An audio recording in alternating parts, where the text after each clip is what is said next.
Bueno, ¿estamos ahí? Bueno, te comentaba de que algunos compañeros que habían salido con la opción, los habían sacado embajadas extranjeras, volvieron al país clandestinos o siguieron en la actividad política, se reincorporaron a la actividad política en las organizaciones a las que pertenecían, y te mencioné algunos de los casos que ahora recuerdo, hay algunos más. Está el caso del viejo Cambiaso, que para nosotros es una figura emblemática. Cuando digo nosotros hablo del peronismo montonero. El viejo Cambiaso es un compañero que formó parte era el número uno después de la muerte del asesinato de Palo Pirles y de Dardo Cabo. Fue el número uno de los compañeros montoneros presos. Fue asesinado por el hijo de puta de Patti junto con Pereira Rossi en Zárate. El viejo Cambiaso, un compañero que se salvó de morir, ya había estado preso en la época de la dictadura de Onganía, y tiene un accidente automovilístico, queda muy mal y lo dejaron en el hospital para que se muera, y el viejo sobrevivió. Y después en la cárcel, pese a los problemas de salud que tenía, digamos, se convirtió en el jefe indiscutido de la tropa montonera, y además muy respetado por el resto de los presos políticos.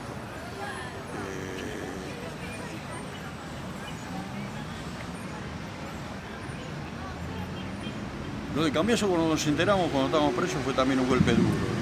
Algunos por ahí fue, para algunos porque el tema de la cárcel por ahí, además de las relaciones políticas previas, que por ahí no era la gran sociedad, no hacíamos encuentros masivos afuera por el tema de la clandestinidad, las 3A y demás, digamos. Pero en la cárcel, digamos, bueno, ya se generan vínculos personales, además de los políticos, que tienen que ver por ahí, aunque uno no quiera, aunque parezca clasista, con el origen de clase de cada uno, con los estudios, con la actividad, con el frente en el que militaba, y después obviamente con el liderazgo individual de cada compañero. Hay compañeros, por ahí se decía en la jerga carcelaria que había compañeros que eran halcones y otros que eran palomas. Las palomas eran por lo general los que planteaban una política más negociadora, y los halcones éramos los más duros. El viejo Cambiaso creo que estuvo en el medio, encontró el equilibrio justo como y tenía capacidad para poder determinar en qué momento estaba dado para hacer tal cosa o tal otra.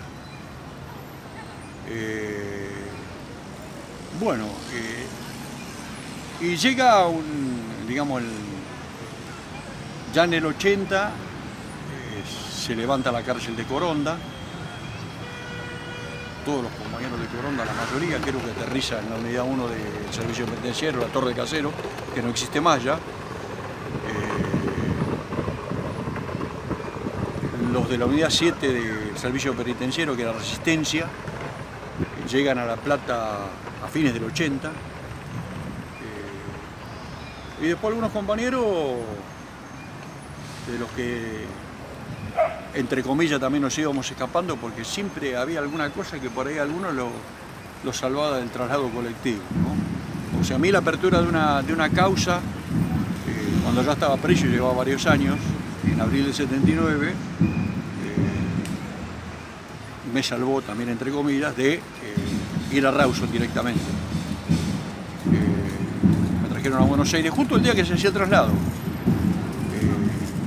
Cuando me lograron ubicar, porque ahí las órdenes de traslado venían y si estabas ese día se cumplían, y si no, pasaban para el archivo hasta que empezaba el rastrillaje otra vez, a ver a quién jodemos, a quién molestamos, o quién es el preso que molesta, que organiza, quién es el referente natural, más allá del grado que pudiera tener, en la resistencia.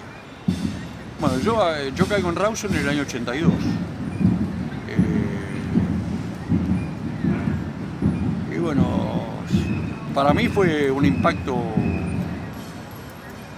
grande, no por el hecho de tener que ir a Rawson. Digamos, uno de alguna manera después te lo voy a explicar un poquito más, tiene claro cuáles son, qué es lo que puede pasar con uno, ¿no?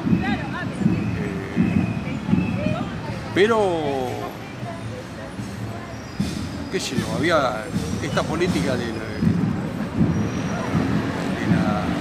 vigilada, de la opción y demás, había calado bastante hondo en muchos compañeros. Hay que pensar que había gente que estaba 8 o 9 años llevaba allá en Rawson, nunca había salido de ahí, hubo compañeros que nunca tuvieron visita. El régimen en Rawson fue brutal. Yo te había comentado al principio que hay un libro de un compañero que estuvo preso que después fue desaparecido en la operación militar de la Tablada, el sordo Samogenni, que relata con casos y todo. Hay una causa abierta en Rawson, que es la causa 500, por el asesinato de Abel Amaya, no me acuerdo qué otro compañero más, las torturas que hubo para muchos compañeros, el suicidio del Tordito de Benedetti, al que le habían fusilado el hermano en Córdoba. También habían sacado a algunos compañeros de ahí en su momento y los llevaron, en la época del Mundial, los llevaron de rehenes a Córdoba. O sea, porque el Mundial, que acá fue la fiesta de los argentinos que eran derechos humanos, en las cárceles llevó a que de alguna manera nosotros éramos el reaseguro para que nuestras organizaciones no realizaran ningún acto militar en esa época. Pese a que las organizaciones habían dicho que no se iban fue hecho público esto además, que no se oponían a la fiesta del pueblo, pero bueno. De todas maneras, esto en Rawson sacaron un montón de compañeros, los llevaron a la cárcel de La Plata, estuvieron de Córdoba, estuvieron de rehenes. Y bueno, viene Malvinas. Malvinas ya implicó el quiebre definitivo de la política represiva en las cárceles. Esto es una cosa que los que militamos desde hace mucho tiempo la tenemos clara. Hay épocas donde hay avance popular, aunque sea desorganizado, donde la represión se tiene que mandar a guardar. Y hay épocas donde el pueblo retrocede y la represión avanza. Entonces la derrota de Malvinas para los militares y para los penitencieros en Rawson les obligó a cambiar la actitud. O sea, ya ahí comenzamos nosotros un avance, por ejemplo conseguimos más horas de recreo, conseguimos que no fuera obligatorio salir al patio de recreo, que los compañeros se pudieran quedar en el pabellón. Hubo una época donde en Rawson vos no podías tomar mate con otros compañeros, tenías que tomar mate vos solo. Que se ampliara la cantina, correspondencia, se empezó a pelear por la visita porque teníamos el antecedente de La Plata, de los que se llamaron apoderados, que eran compañeros militantes o amigos de nuestros familiares que se animaban a poner el nombre en los servicios para visitarnos, para hacernos llegar su palabra, o algunos compañeros que se habían salvado y que no estaban identificados. Así también se formaron algunas familias, ¿no? De algunos compañeros. Bueno, esto fue en Rawson. De todas maneras, siempre queda algún escaputés para que te hagan. En el año 82, además de la guerra de Malvinas, estuvo el Mundial de fútbol. Y estuvo la visita de JP2, como le puse yo, de Carol Gila, a la Argentina. Entonces, unos días antes, vienen los electricistas del servicio penitenciario al pabellón y los vemos. Cuando volvemos al patio del recreo, ¿viste? Vemos que están trabajando en cada pabellón había 3 o 4 parlantes, chiquititos, ¿viste? Colgados del techo. Y nosotros habíamos hecho un pedido por carta para que transmitieran los partidos del Mundial, porque no teníamos radio, no teníamos nada. O sea, las radios desaparecieron ya en el año 75. Hasta ese momento, inclusive, en algunas cárceles vos tenías un televisor por pabellón. Todo eso también desapareció. Bueno, entonces nosotros pensamos, ¿viste? Bueno, van a poner para pasar el Mundial. Estos señores, reverendos hijos de puta, ¿qué hicieron? nos pasaron la misa del Papa en Palermo y el Mundial no la pasaron nunca. Esa fue una. Hay dos más. La de fin de año del 82. Nosotros teníamos, lo que estábamos en Rawson en ese momento, te abrían la celda a las 7 de la mañana, te cerraban 1 hora a la tarde, que supuestamente era la hora de la siesta. Creo que ya habíamos logrado también que dejaran la puerta abierta y te cerraran hasta las 7 de la tarde. Y a las 7 tenías que ir a la celda, te cerraban hasta el otro día. Entonces habíamos pedido permiso, como teníamos que se podían comprar algunas cosas, eran lujos para los precios, tener dulce de leche, tener un salamín, tener galletitas dulces, y después el ingenio. Con la avena se hacían tortas, con la avena Quaker, ¿viste? Yo me acuerdo con el gorrito de Quaker, con la leche condensada también, bueno, con la leche en polvo lo mismo. Entonces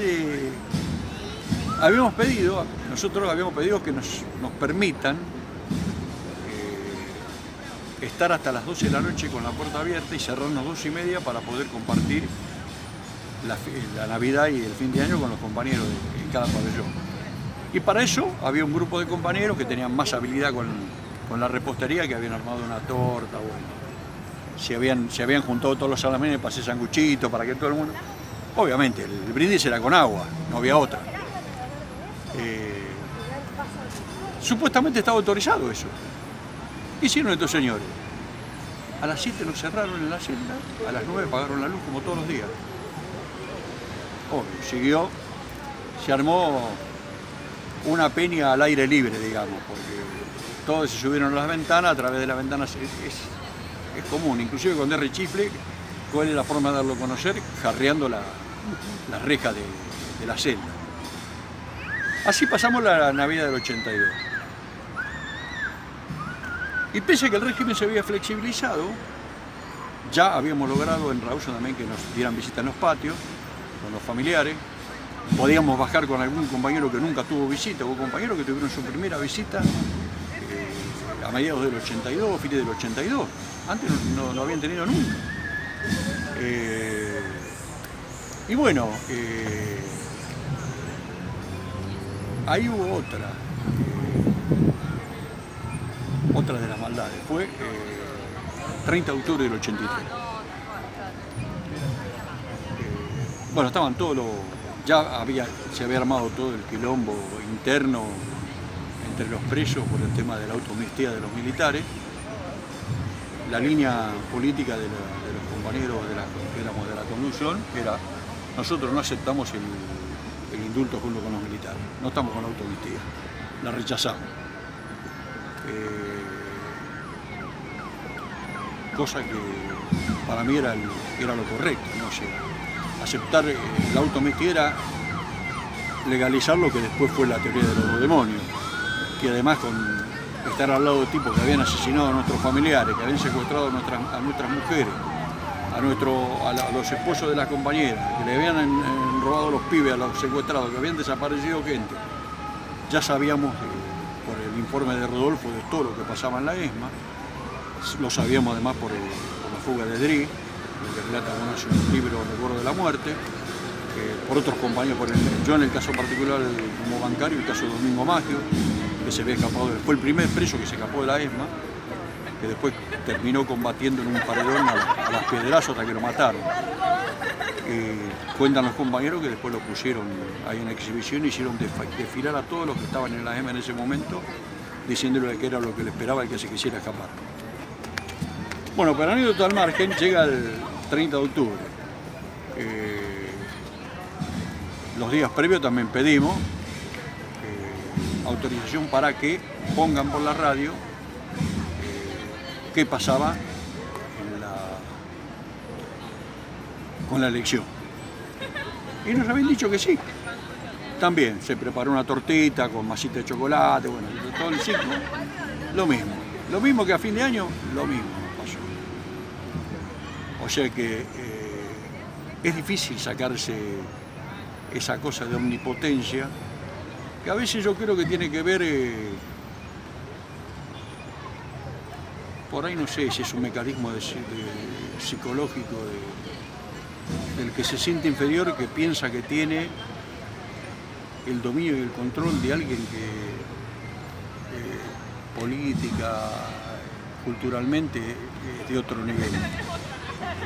Nosotros no éramos todos, no eran todos compañeros de la clase media o de la clase alta que han venido en parte de las organizaciones, había de todo. Nosotros teníamos padres de compañeros que nunca habían militado, que estaban presos junto con nosotros, porque eran los padres de compañeros. Por ejemplo, ¿no? Teníamos gente muy enferma a la que no tenía atención médica. Y bueno, y la última de estas verdugueadas que yo recuerdo, ya fue cuando se levanta Rawson a fines del 83, octubre creo que fue, del 83, nos traen lo que quedaba de los presos, nos concentran en Devoto de vuelta. O sea, yo mi carrera como preso político la empiezo en Devoto y la termino en Devoto. O como delincuente subversivo marxista-leninista, hoy recuperable. Y también, ahí fue para fin de año, ya estaban las visitas, ya habíamos logrado que fueran en un patio, eran amplias, podían entrar los amigos, ya había ganado Alfonsín, obvio.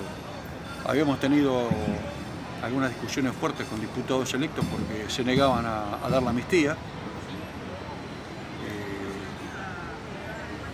Y nosotros planteamos que la amnistía nos correspondía, porque parte de la derrota de los militares había sido producto de que no nos habían matado a todos, y que habíamos seguido resistiendo y que nuestros familiares habían participado en toda esta historia.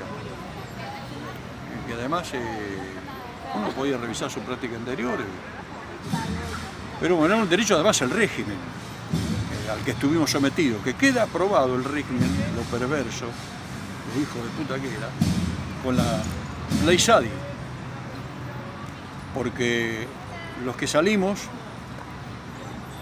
empezamos a trabajar con algunos organismos en el tema de buscar una ley que le permita seguir a compañeros que estuvieron hasta el 85, quedó un grupo muy chico de presos, y una mujer, creo que era Liliana, no me acuerdo el apellido, era la mujer de un compañero del PRT en aquel momento.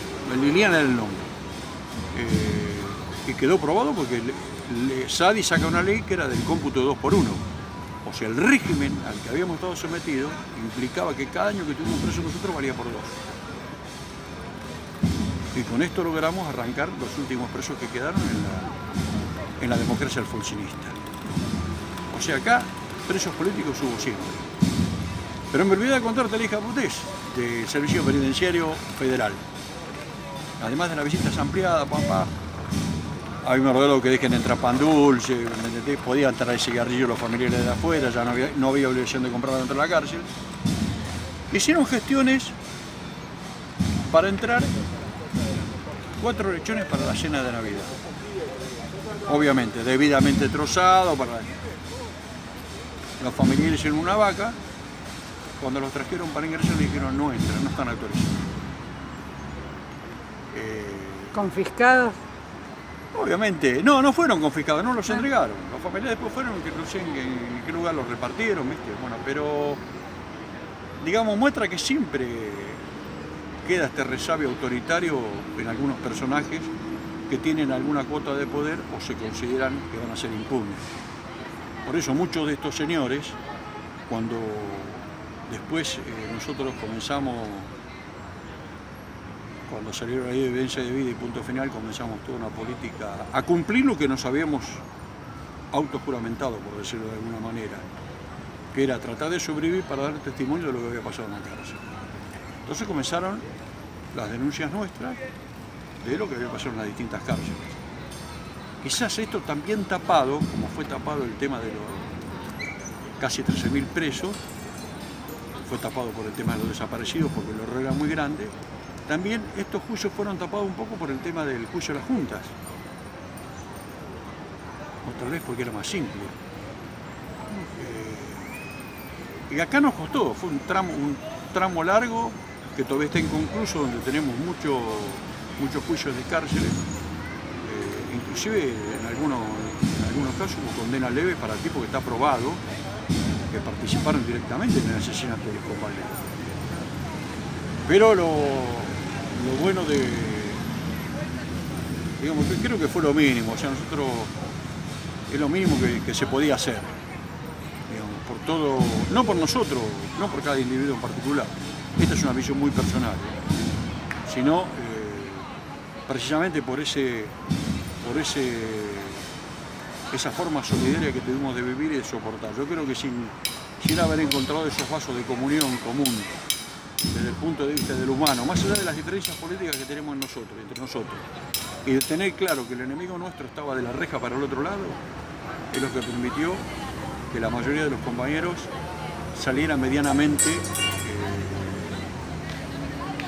con su cabeza ordenada. Obviamente, los costos a posteriori se fueron dando de distintas maneras. Hubo compañeros que abandonaron por completo la política, hubo compañeros que hasta negaron haber estado presos en su familia. Era un estigma para nosotros. Yo recuerdo que cuando salí al poco tiempo me comencé a trabajar para elaborar una lista de los desaparecidos del gremio bancario, que era donde yo militaba, y me encontré con la resistencia de muchos sobrevivientes que no querían dar testimonio, no querían darme los nombres de los compañeros que había pasado, dónde lo habían secuestrado. Igual, pese a eso, logré armar con otros compañeros un listado de 120 y pico de compañeros. Hicimos una conferencia de prensa en la bancaria con un compañero sobreviviente de un campo de concentración del Vesubio, que ya falleció, que también había sido bancario, en septiembre del 84. Y algunos decían que estaban muy locos con eso. Pero, así como te digo que los lazos que se crean entre los compañeros de distintas organizaciones en la cárcel, algunos compañeros lo teníamos con muchos de los que habían sido compañeros militantes nuestros que estaban desaparecidos, o que habían caído en combate, o que los habían matado legalmente, en un supuesto intento de recuperación de preso o en un atentado que nunca lo habían realizado. Y bueno, esto más o menos, desde mi punto de vista, una experiencia que no es conocida, que creo que está ninguneada, está descafeinada, digo yo también a veces, porque de alguna manera los que persistimos nosotros por ahí acordamos con el tema de memoria, verdad y justicia, pero para nosotros es limitado eso, porque cuando la memoria está segmentada o fragmentada, no cumple el objeto que debería cumplir el ejercicio de la memoria integral. Y yo digo memoria integral porque la memoria no son los 30.000 desaparecidos, son un montón de miles de compañeros que tuvieron que irse al exilio exterior e interior, fueron miles de compañeros que se quedaron sin trabajo, fueron miles de compañeros que fueron perseguidos, fuimos los 12.000 presos, fueron nuestros familiares, muchos de ellos desaparecidos, fueron nuestros amigos que también cuando empezaron a ir a la cárcel los persiguieron. Entonces, y fueron los laburantes que resistieron, fueron los laburantes de la huelga de abril del 79, fueron los laburantes de la marcha pidiendo la democracia en diciembre del 82, los del 30 de marzo, que después fueron reprimidos, y el 2 de abril había otro sector aplaudiendo a Galtieri en la guerra de Malvinas. Entonces la memoria integral para nosotros no se agota en el juicio de los genocidas. Si uno se pone a pensar, dice, y hace números fríos matemáticamente, dice 12.500 hombres y mujeres sometidos a un régimen de exterminio, de aislamiento, que formaba parte del plan del genocidio. Y hoy tenemos, no creo que no llegan a 1.000 los represores que están condenados, de los cuales la mayoría, más de la mitad, está en la casa. Y un número importante se murió sin condena, que además están en cárceles, y esto no lo planteo con resentimiento, con un montón de beneficios que no tuvimos nosotros. Inclusive yo no le niego la identidad de preso político a nadie, porque no soy quien para decir este es preso político y este no. Hasta algunos denominados presos políticos tienen beneficios que no tuvimos otros compañeros, a los que se nos niega y se nos oculta. Como se oculta el tema de Malvinas, nadie habla de los presos políticos.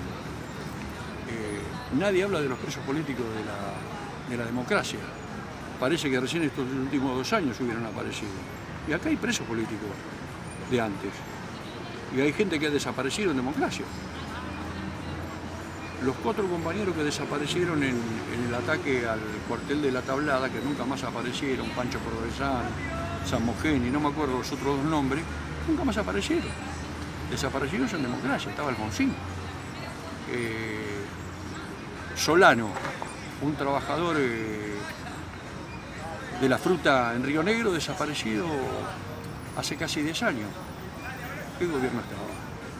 Los petroleros de las Heras, trabajadores que resistían a una política de ajuste, de despido y demás, que fueron condenados porque tuvieron un enfrentamiento con la policía y muere un policía. Para muchos de nosotros, sus compañeros son presos políticos también. Para nadie se le da ese rol. Esteche fue preso político del gobierno anterior y no le daban el rol de preso político. Y ahora sí Esteche es preso político porque adhiere a una política determinada. Entonces, la identidad de preso político no te la da la participación en una estructura política determinada. Porque nosotros participábamos en estructuras políticas, y en organizaciones políticas, y en organizaciones sindicales, territoriales, sociales, estudiantiles, ligas agrarias, del campesinado, pero para todo el mundo algo habíamos hecho y éramos terroristas.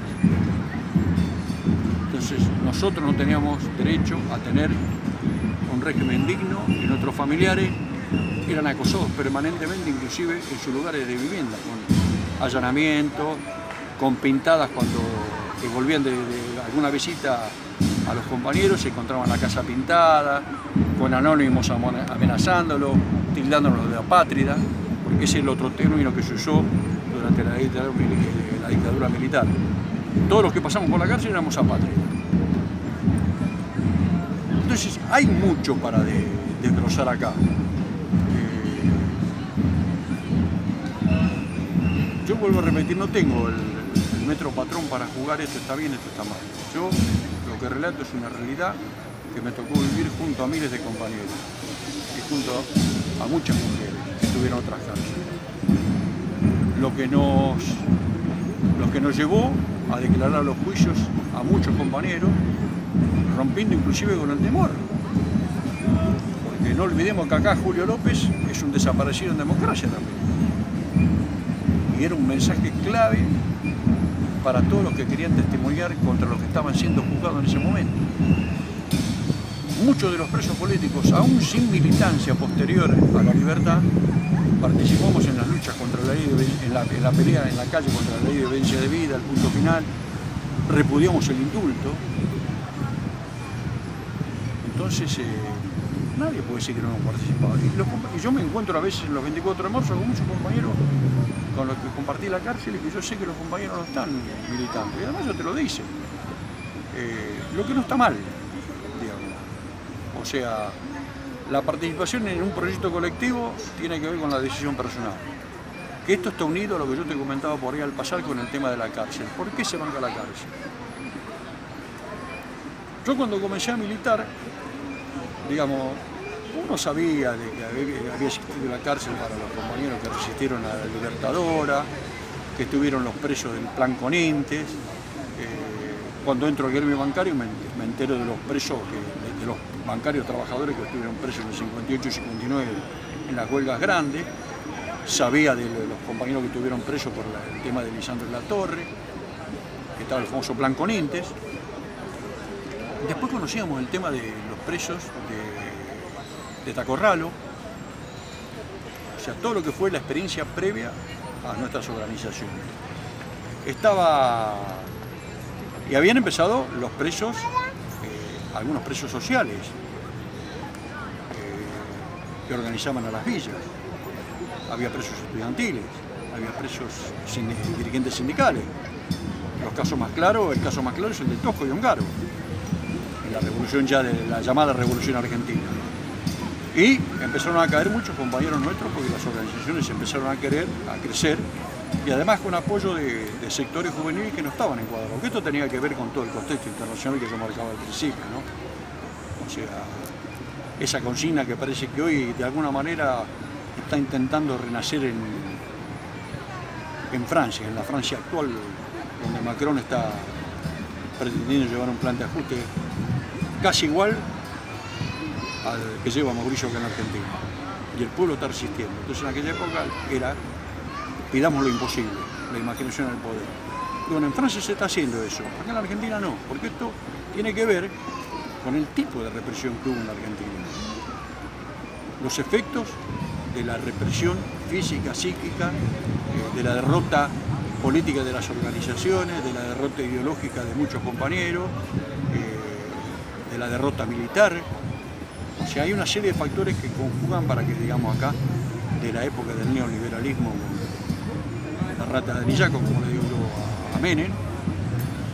Entonces, hay muchas cuestiones de estas. Y nosotros en aquel momento, cuando estábamos militando, y los que decidimos incorporarnos o asumir el tema de la lucha armada, desde el lugar que sea, hasta reivindicándolo en un volante, porque a veces no todos participaban de las organizaciones, pero uno reivindicaba el accionar. Uno por ahí se olvida hoy, pero el pueblo peronista festejó a Aramburu.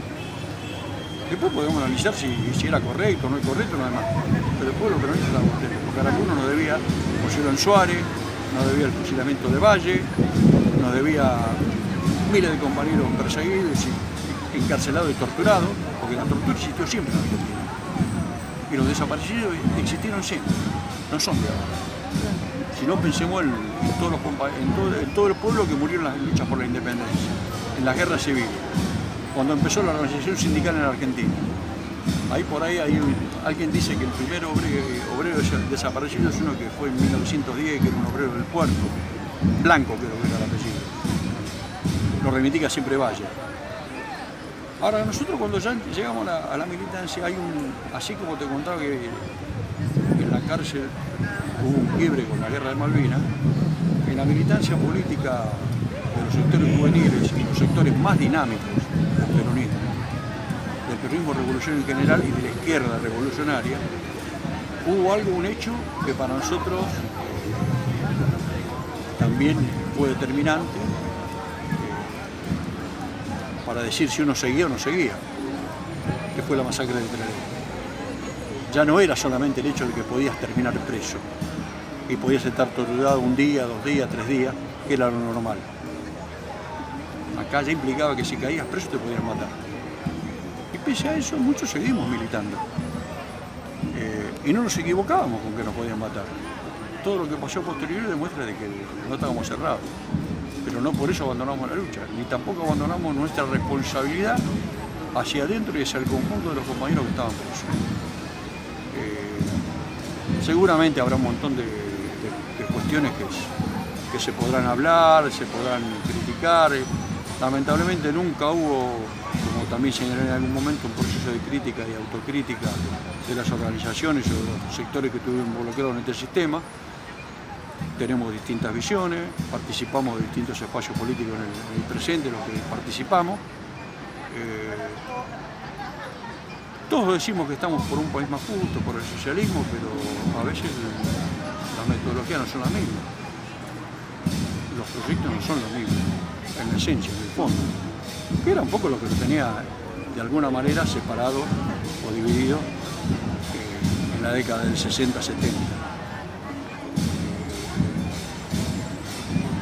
La cárcel ha tenido esto, digamos. Tuvo sus cosas buenas, sus cosas malas, su momento oscuro. Tuvo su momento de alegría, que era cuando se iban a acompañar en libertad. Por ejemplo, uno masivo fue el del 16 o 17 de octubre del 83, que justo el día anterior se había levantado el decreto del poder, se había levantado el estado de sitio, que venía la selección. Entonces todos los compañeros que estaban sin causa, a disposición del Poder Ejecutivo, armaron el mono y se fueron en libertad. El 17 de octubre, muchos de esos compañeros, si no todos, no lo puedo asegurar porque yo no estuve, estaba adentro, todavía estaba preso, fueron a la cancha de Vélez, que era el acto del PJ donde estaba Lorenzo Miguel.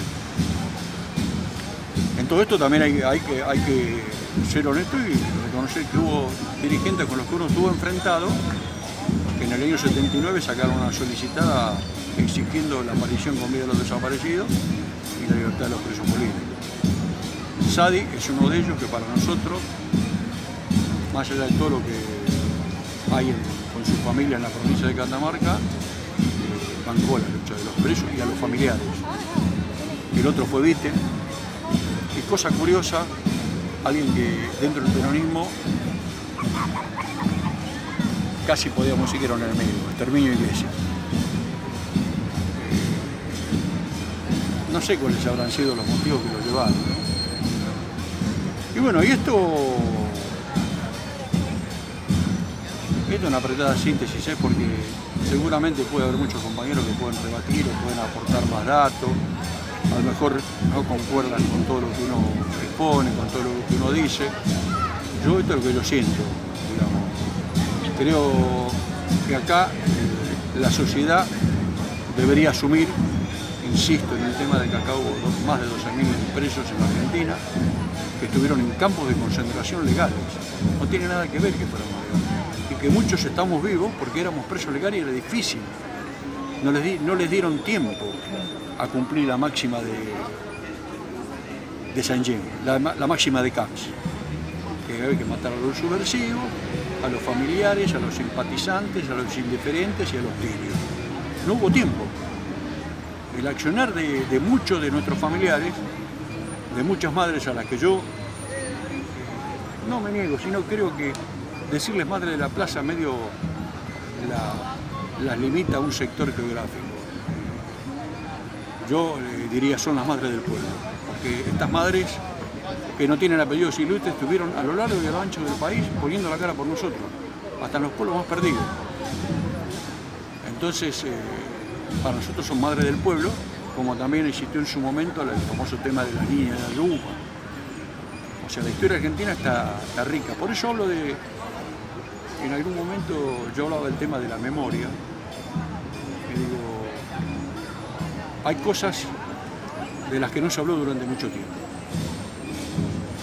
Nuestra existencia política, ideológica, nuestro proyecto, con todas las falencias que puede tener, o que pudo tener y con todos los errores políticos que se pudieron haber cometido, digamos, no existía en la historia argentina. Esto como cuando yo iba al colegio primario, la historia argentina terminaba, al secundario, terminaba en el año 30, antes del golpe que derrocó Uriburu. Yo no sé cómo serán los planes, pero estoy seguro que en los planes escolares no figura la lucha, el periodo de lucha del pueblo, en todas sus expresiones, del 55 al 77, donde aparecen las madres de Plaza de Mayo. Y ahí no estamos nosotros. Entonces, no digo que sea, yo no pido una reivindicación, no pido una medalla por haber hecho lo que hice, porque yo lo hice convencido. Creo que todos nuestros compañeros que participaron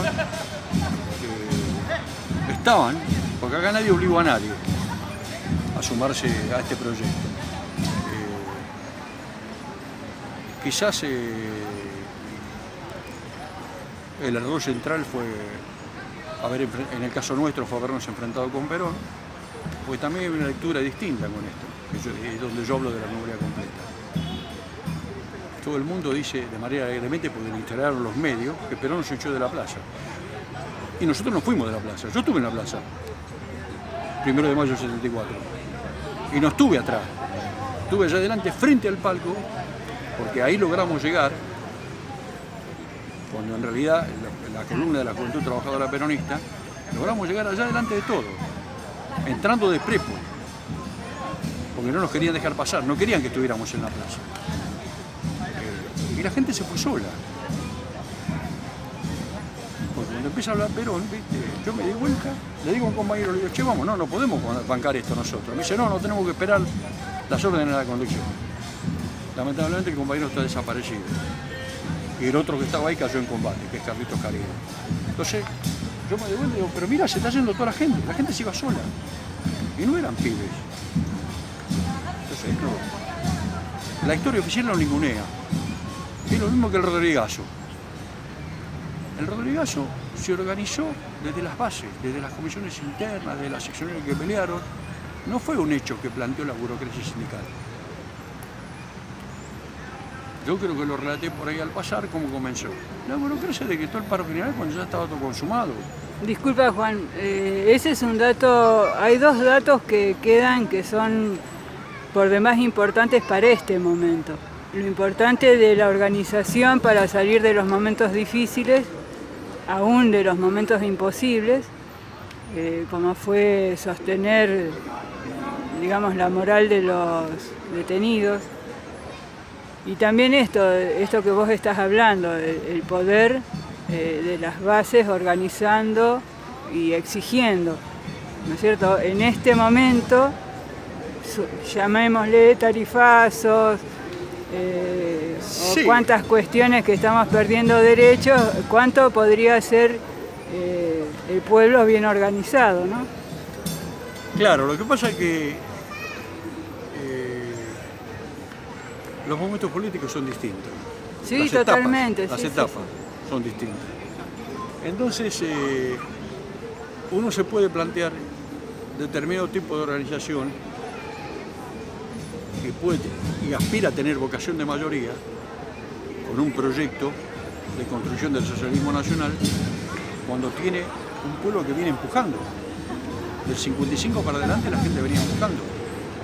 Después dejó de empujar. Entonces, claro, por eso recuperar ¿cómo esa... ¿Cómo se reconstruye todo esto? La sociedad es distinta. La sociedad te plantea, e inclusive los mismos partidos políticos, sin darse cuenta, y la burocracia ni hablemos, termina actuando en función de justificar lo que está pasando. Porque nadie se arriesga a sacar los pies del plato, ni siquiera un dedo por afuera, para plantear, bueno, organicemos esto. No es posible que la CGT, digamos, todavía no haya planteado un plan de lucha serio y se dé una metodología organizativa y que elabore una propuesta para el movimiento obrero. Están discutiendo cargos, sillones, están discutiendo a ver, como dice Serrat, quién la tiene más larga. Porque ellos vienen de una etapa, muchos de ellos fueron cómplices del remate de las joyas de la abuela. Basta, hay que ir a los medios, buscar los datos y los nombres. Yo te los puedo dar, pero no te lo doy, no porque tenga miedo, sino porque creo que a veces nosotros, ¿cómo aprendimos muchas cosas? Porque íbamos a buscar en los archivos. O teníamos el compañero que nos comentaba, nos decía tal cosa, tal otra, que nos planteaba organizémonos para esto. Hoy todo el mundo parece que tuviera miedo. La batalla contra la reforma previsional es el claro ejemplo de que acá la dirigencia política y sindical no está a la altura de las exigencias o de la necesidad que tiene el pueblo. Porque Mauricio terminó haciendo su proyecto. No se dio la batalla como se tenía que dar. Nosotros dimos una pelea contra aquellas leyes que nos parecían que eran jodidas y que terminaron siendo jodidas. La reforma de la ley de asociaciones profesionales de noviembre del 73 es la que permite que hoy existe este tipo de dirigencia sindical. Que exista la carrera gremial, como existe la carrera empresarial para llegar a ser gerente. Entonces acá existe una carrera para llegar a ser secretario general de un gremio y hay un montón de limitaciones y condiciones que no permite que haya renovación de los cuadros.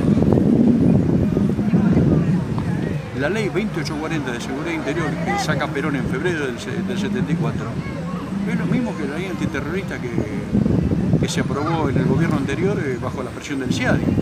Deja abierta la posibilidad de la represión indiscriminada a toda forma de organización popular. Este es el tema. Esto es lo que por ahí a veces nadie quiere discutir o tiene temor, ¿entendés? Porque acá yo digo, bueno, sacamos esta ley, sí, bueno, está bien. Total, no va a pasar nada porque las cosas están bien. Pero el tema es que las cosas no están bien, están bien hasta que están bien. Y después algunos se acuerdan, pero mira, tenemos esta ley. ¿Por qué hubo 12.000 y pico de presos? Acá hubo compañeros que no formaban parte de las organizaciones. ¿Sabés por qué tuvieron presos? Porque tenían un volante de una agrupación. Porque repartían la revista Evita Montonera. Porque repartían El Combatiente o Estrella Roja. O repartían volantes en la fábrica de organización de partidos políticos de izquierda o de agrupaciones de izquierda. Y estuvieron presos varios años. Ahora, ¿qué permitió que esos compañeros estuvieran presos? La ley 2840. Entonces, hay cosas que el peronismo también tiene que revisar hacia adentro y ver qué cuota de responsabilidad le da todo. O sea, uno no puede ser un negador eterno de la historia. Y algunos de nosotros, porque el drama que tenemos, no el drama, la tristeza que nos da a veces que muchos de estos compañeros que salieron en libertad, después de haber sufrido las cosas o de haber padecido un régimen inhumano, se fueron muriendo. Se fueron muriendo por secuelas de la vida carcelaria. Son compañeros que se mueren con 50 años, con 55. Cuando hoy la expectativa de vida para una persona normal son 80 años. Entonces, ¿qué vienen a hablar después del curro de los derechos humanos y todo ese tipo de cosas? Si a estos compañeros nadie los reconoce. Nadie les dio un lugar para que cuenten su verdad. Hasta muchos de los que están en alguna posición política encumbrada no hablan de su pasado en las calles. Es como si acá en este país todo pasara